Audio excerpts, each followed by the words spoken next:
Hey there everyone, welcome back to Engineering with Pritam. In this video, we will introduce the PTC Creo Parametric user interface, its essential components and how to navigate through the software.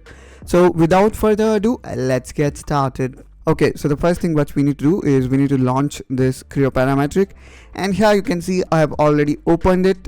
Now let me click here on new, and then I'm gonna keep everything as it is and I'm going to click on OK so that we can reach to PTC Creo Parametric user interface. Now here we are in PTC Creo Parametric interface. Now let's further dive in. The Creo Parametric user interface is organized into several key components such as ribbon, quick access toolbar, graphic window, model tree and status bar. Understanding these components will help you to work efficiently in Creo Parametric. So let's start with layout and organization of interface. The interface is designed to be intuitive and easy to navigate. The ribbon is located at the top of screen, contain various tools and commands organized into tabs. The quick access toolbar above the ribbon provides shortcuts to frequently used commands, and all these shortcuts, even including tools in ribbon interface, are completely customizable. The graphics window here is the main display area where you create and edit 3D model. The model tree typically locate on the left side of the display. Sometimes what we do in starting, we may click on these different tabs, and that's how we try to find out the model tree. But the model tree is always there and you need to click on the leftmost icon to find it. And as I said, the model tree is used to display the feature history and the model structure.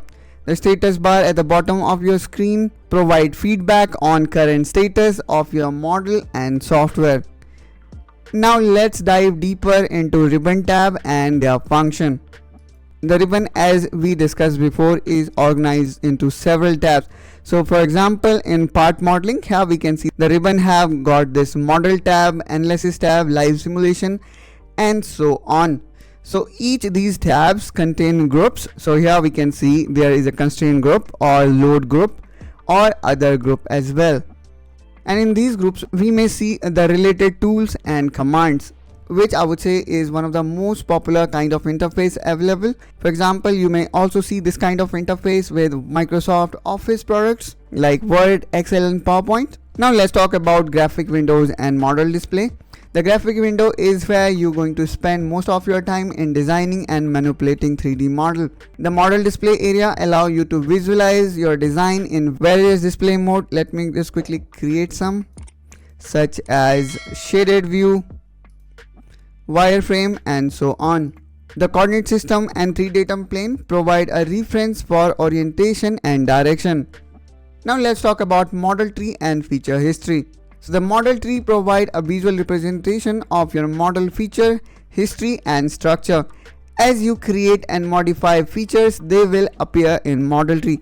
We're going to see in later part of this video how exactly this works. You can click on individual feature to access their properties to edit them. For example, let me quickly create one feature here with the help of extrude. So let me just make it shading with edges. So here we can see this feature now being added in model tree, and if we want to modify or change, we can go to model tree and then can make modification. So in this way guys, we can individually click features to access their properties to edit them. Now let's talk about status bar and message area. The status bar is located in the bottom of interface.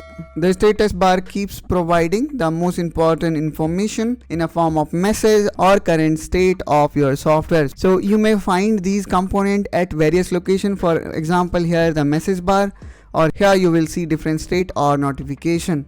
The message area display prompt, notification and error message to help guide you through the design process. You can also find filter here that will allow to perform advanced selection. Then in the top you can find the search bar where you can easily find commands available in PTC Creo Parametric. In our next video we will be talking about all these tools available inside the ribbon. That's all guys from my side in this video. I hope you find this video helpful and informational. If yes, then don't forget to like and subscribe to this channel for such content, and I will catch you soon in my next one. Till then, take care and bye bye.